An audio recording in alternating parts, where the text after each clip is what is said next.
నమస్తే city Ongole news కి స్వాగతం. ముందుగా బులెటిన్ హెడ్లైన్స్. బాల కార్మిక వ్యవస్థ నిర్మూలనకు జూన్ 1 నుంచి 30వ తేదీ వరకు జరిగే ప్రత్యేక తనిఖీలను ప్రారంభించిన జిల్లా కలెక్టర్ దినేష్ కుమార్. దుకాణాలు, వాణిజ్య సంస్థల్లో చిన్నపిల్లలతో పనిచేస్తే చట్టరీత్యా కఠిన చర్యలు తీసుకుంటామని హెచ్చరించిన కలెక్టర్. జూన్ 4వ తేదీన జరిగే సార్వత్రిక ఎన్నికల కౌంటింగ్ ప్రక్రియ సజావుగా సాగేలా చూడాలని కోరుతూ కలెక్టర్కు వినతి పత్రం సమర్పించిన టీడీపీ అభ్యర్థి దామచర్ల జనార్దన్ రావు. కౌంటింగ్ ప్రక్రియను పారదర్శకంగా జరిగేలా చూడాలని కలెక్టర్కు విజ్ఞప్తి చేసిన దామచర్ల.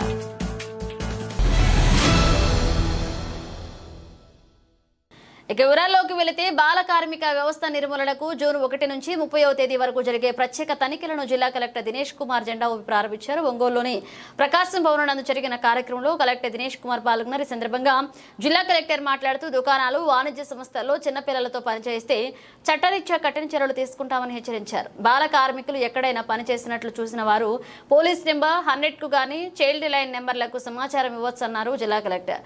ఈ కార్యక్రమంలో బాలల హక్కుల పరిరక్షణ సమితి సభ్యురాలు B Padmavathi, ICDS project director Madhuri, సహాయ కార్మిక కమిషనర్లు M Koteswara Rao, K Pavan Kumar, B Anitha Vani, AHTU Rajyalakshmi, DC PO Dinesh Kumar తో పాటు సహాయ కార్మిక అధికారులు పాల్గొన్నారు.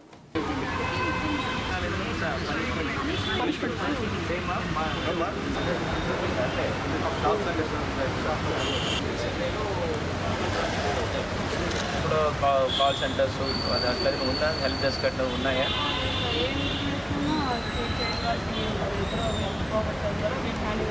రైల్వే స్టేషన్స్లో ఉన్నారు కదా, రన్అవే కిడ్స్ కానీ డెసర్టెడ్ కిడ్స్ అట్లా ఉంటారు కదా, వాళ్ళు మీ వాళ్ళు ప్రొడ్యూస్ చేస్తారా మీకు?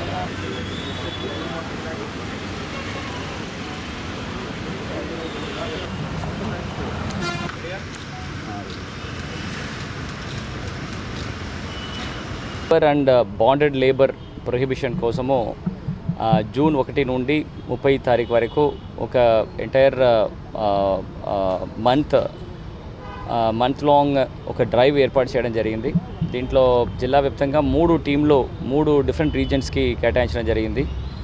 Eastern side of Prakasam, Ongole to Kondepi ఒక టీంలు, సెకండ్ కనిగిరి డివిజన్స్ అండ్ ఆ సంబంధపట్టిన ఏరియాస్కి ఇంకొక డివిజన్, ఇంకొక టీం, అండ్ మార్కాపూర్ ఏరియాకి 3వ టీము పెట్టడం జరిగింది. ఈ 3 టీంలో ముఖ్యంగా లేబర్ డిపార్ట్మెంట్లో అసిస్టెంట్ లేబర్ ఆఫీసర్స్ ఉంటారు, వాళ్ళు ఆధ్వర్యంలో వాళ్ళ కింద other departments like police department, then specially Disha team నుంచి ఈ యాంటీ హ్యూమన్ ట్రాఫిక్ స్క్వాడ్స్ నుంచి ఉంటున్న రిప్రజెంటేటివ్స్, ప్లస్ సాట్స్ అనే ఒక ఎన్జిఓ వాళ్ళకున్న రిప్రజెంటేటివ్స్ కూడా ఈ 3 టీంలు తిరుగుతారు. దీంట్లో ఐసిడిఎస్ ఎక్కడెక్కడ స్థానికంగా వెళ్తున్నప్పుడు ఈ ఐసిడిఎస్ సిబ్బందులందరూ కూడా ఇన్ఫర్మేషన్ గ్యాదర్ చేసేసి ఈ టీంకి ఇన్ఫామ్ చేయడము, అండ్ పోలీస్ తరపుల నుండి ఇంటెలిజెన్స్ గ్యాదర్ చేయడము, and local bodies especially Panchayat and municipalities authorities నుండి కూడా ఈ ఎక్కడెక్కడ చైల్డ్ లేబర్, బాండెడ్ లేబర్ ఉంటున్న ఇన్ఫర్మేషన్ సేకరించి ఆ లొకేషన్స్కి స్క్వాడ్ వెళ్తారు. అక్కడ చైల్డ్ లేబర్ ఇన్సిడెంట్స్ ఏదైనా వాళ్ళు ముందుకు వస్తే ఇమీడియట్గా వాళ్ళని ఇంటర్సెప్ట్ చేసి వాళ్ళని రెస్క్యూ చేయడం ఫస్ట్ బాధ్యత. వాళ్ళకి ఫుడ్ పెట్టించేసి వాళ్ళకి ఉంటున్న స్టడీ, అంటే ఆ కేసెస్ ఎన్ని రోజుగా అక్కడ ఉన్నారు, వాళ్ళకి ఏమి జీతం ఇస్తున్నారు, what are the living conditions ఏముంటుంది, ఆ పర్టికులర్ ఎంప్లాయర్ చేసిన కార్యక్రమం వెదర్ ఇట్ ఇస్ హజార్డసా నాన్ హజార్డసా, ఇదన్నీ కూడా డిస్టింగ్విష్ చేసేసి ఇది కేసెస్కి ఉంటున్న విట్నెస్తో పాటు క్లియర్గా అక్కడ ఎఫ్ఐఆర్ ఫైల్ చేస్తారు. జూన్ 4వ తేదీన జరిగే సార్వత్రిక ఎన్నికల కౌంటింగ్ ప్రక్రియ సజావుగా సాగేలా చూడాలని కోరుతూ తెలుగుదేశం పార్టీ శాసనసభ అభ్యర్థులు దామచర్ల జనార్దన్ రావు, బిఎన్ విజయ్ కుమార్, కడియాల లలిత్లు జిల్లా కలెక్టర్ దినేష్ కుమార్ కు వినతి పత్రం అందజేశారు. ప్రకాశం భవనంలోని కలెక్టర్ కార్యాలయంలో కలెక్టర్ను మర్యాదపూర్వకంగా కలిసిన వారు కౌంటింగ్ రోజున వైసీపీ అల్లరి మూకల విధ్వంసాలకు పాల్పడే అవకాశం ఉందని, వాటిని పూర్తిగా అరికట్టి గట్టి భద్రత చేపట్టాలని కోరారు. కౌంటింగ్ ప్రక్రియను పారదర్శకంగా జరిగేలా చూడాలని వారు విజ్ఞప్తి చేశారు. ఇప్పటికే అన్ని పటిష్ట చర్యలు తీసుకున్నామని, కలెక్టర్ కౌంటింగ్ రోజున అవాంఛనీయ సంఘటనలకు పాల్పడితే చర్యలు తప్పవని హెచ్చరించారు.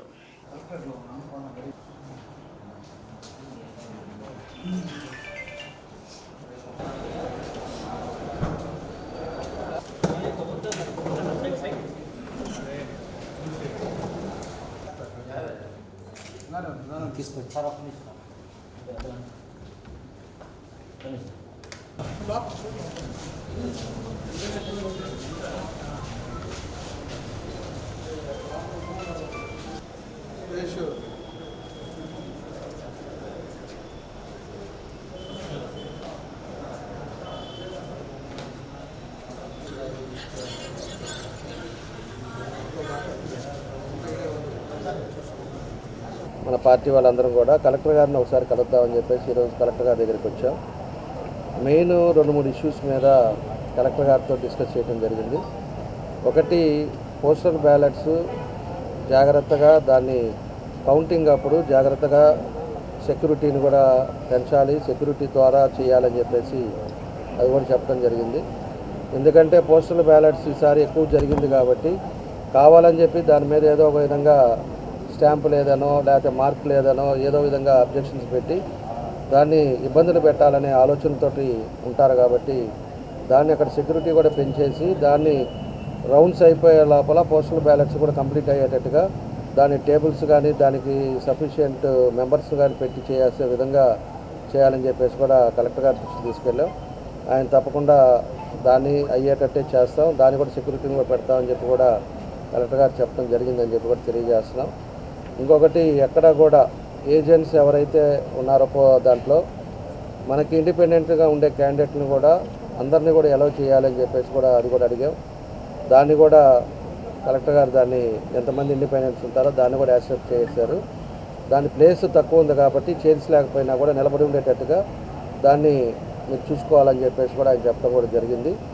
మళ్ళా మూడోది వచ్చేసి మనకి ఏజెంట్స్గా వచ్చేవాళ్ళు మన నియోజకవర్గమే కాదు ఎక్కడ ఉన్నా కూడా ఎవరినైనా కూడా మనం పెట్టుకోవడానికి ఈరోజు ఎన్నికల ఎలక్షన్ కమిషన్ కూడా దానికి పర్మిషన్ ఇచ్చింది. కాబట్టి మన కాన్స్టిట్యున్సీ కాదు, మన బంధువులు అవ్వచ్చు లేకపోతే ఇంకో దగ్గర అవ్వచ్చు, ఎవరినైనా కూడా మనం ఏజెంట్గా పెట్టుకోవడానికి దానికి ఎలిజిబిలిటీ ఉంది. కాబట్టి దాన్ని లోకల్ నాన్ లోకల్ అని చెప్పేసి కావాలని చెప్పేసి దాని మీద ఒక ఇష్యూ చేస్తారని చెప్పి దాన్ని కూడా ఆయన దృష్టికి తీసుకొచ్చాం.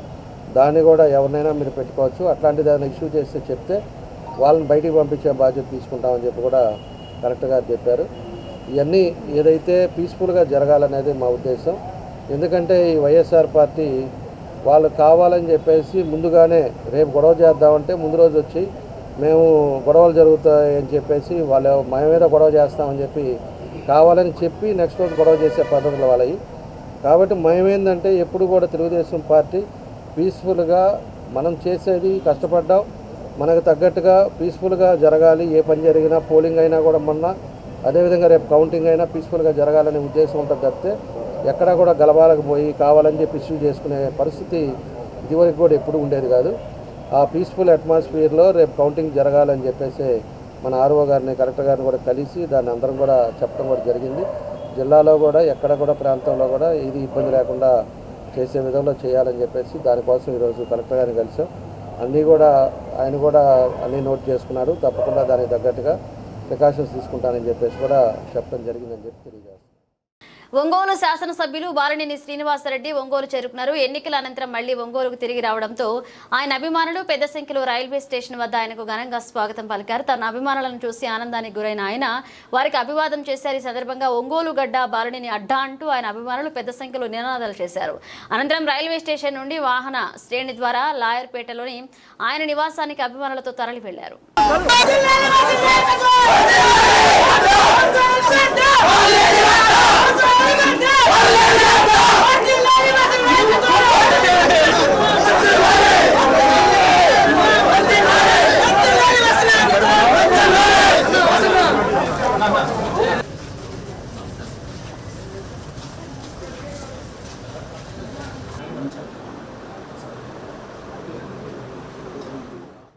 ఒంగోలు దారుణం జరిగింది. మధ్యమత్తులో ఓ కానిస్టేబుల్ తన కన్న కొడుకుని తుపాకీతో కాల్చి చంపాడు. ఒంగోలు భాగ్యనగర్లో జరిగిన ఈ ఘటన పోలీస్ డిపార్ట్మెంట్ ని దిగ్భ్రాంతికి గురిచేసింది. కొదమల ప్రసాద్ అనే కానిస్టేబుల్ మద్యానికి బానిసయ్యాడు. గత కొద్ది రోజులుగా పాత ఈవీఎం గోడాన్ వద్ద డ్యూటీ చేస్తున్న ఏఆర్ కానిస్టేబుల్ ప్రసాద్ ను కొడుకు శేషసాయి డ్యూటీ డ్రాప్ చేసేందుకు కలిసి రాగా ఇదే క్రమంలో తండ్రి ప్రసాద్ జీతం డబ్బులు ఇంట్లో ఇవ్వకుండా మద్యం సేవిస్తూ ఉండడం పట్ల కొడుకు శేషసాయి నిలదీశాడు. ఇంతలో ఆగ్రహానికి గురైన కానిస్టేబుల్ ప్రసాద్ తన 19 ఏళ్ల కొడుకు శేషసాయిపై తుపాకీ ఎక్కుపెట్టి ఫైర్ చేశాడు. దీంతో శేషసాయి అక్కడికక్కడే మృతి చెందాడు. ఘటనా స్థలానికి వచ్చిన ఎస్పీ గరుడ సుమిత్ ఘటనపై వివరాలు తెలుసుకున్నారు. కేసు నమోదు చేసి దర్యాప్తు చేస్తున్నారు. ప్రాంతంలో భాగ్యనగర్లో ఒంగోలులోని భాగ్యనగర్లో ఉన్నటువంటి ఖాళీగా ఉన్నటువంటి గోడౌన్ల దగ్గర అక్కడ ఉన్నటువంటి డ్యూటీలో ఉన్నటువంటి కానిస్టేబుల్ అతని కొడుకుతో పాటు వచ్చి కొడుకు జీతం డబ్బులు అడిగినందుకు తన దగ్గర ఉన్నటువంటి తుపాకీతోటి అతన్ని కాల్చడం జరిగింది. అతను హాస్పిటల్ తీసుకెళ్ళడం జరిగింది. అతను చనిపోయాడు. దాని మీద కేసు నమోదు చేసి దర్యాప్తు చేస్తున్నాం. ప్రసాద్ వాళ్ళ అబ్బాయి పేరు శేష్ కుమార్. కే ప్రసాద్ వాళ్ళ అబ్బాయి పేరు శేష్ కుమార్. వీళ్ళది త్రిపురాంతకం అని చెప్పేసి తెలిసిందండి. ఒంగోలు ఉంటున్నారు.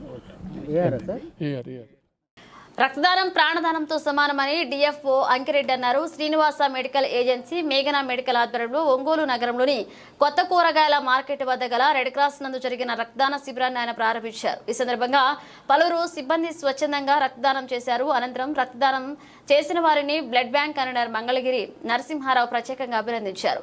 ఈ కార్యక్రమంలో టెక్నీషియన్ శ్రీనివాస్ సింధూర పాల్గొన్నారు.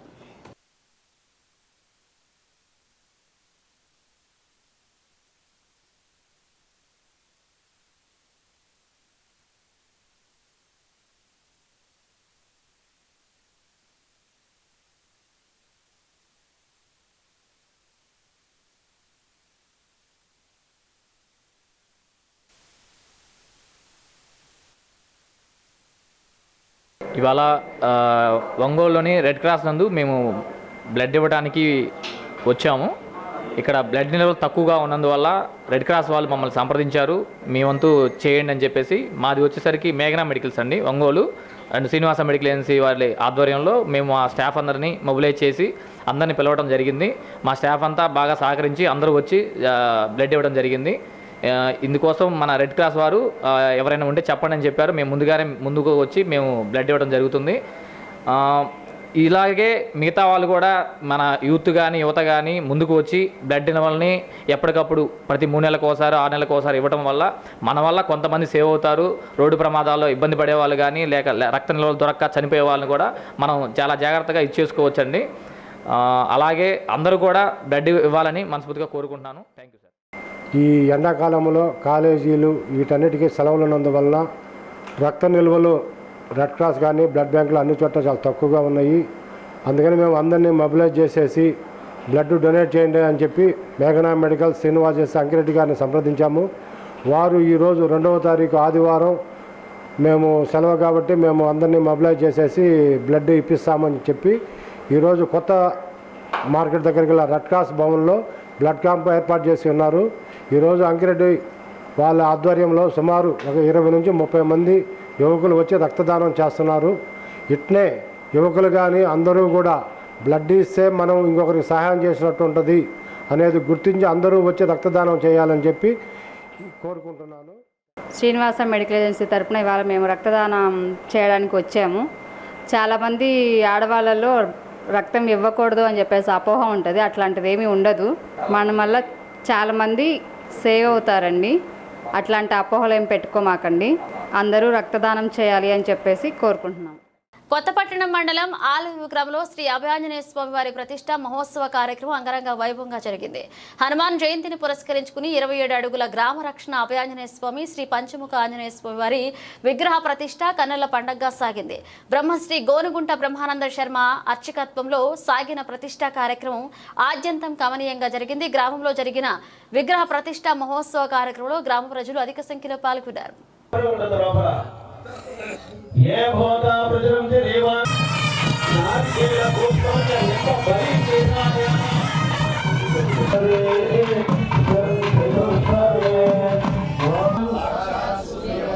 प्रतिष्ठा बना देना रोजगार गरीब के जय धर्म भोता नमस्कार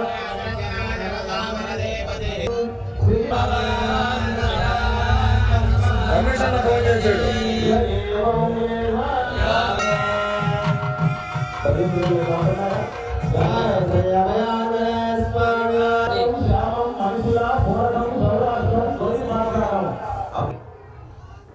మీ దగ్గర మైక్ ఒకటి నుంచి పట్టుకోమనండి. ఒకటి కార్డు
ఇవి బులెటిన్లోని విశేషాలు. తిరిగి మరో బులెటిన్లో కలుసుకుందాం. అప్పటి వరకు keep watching city news Ongole.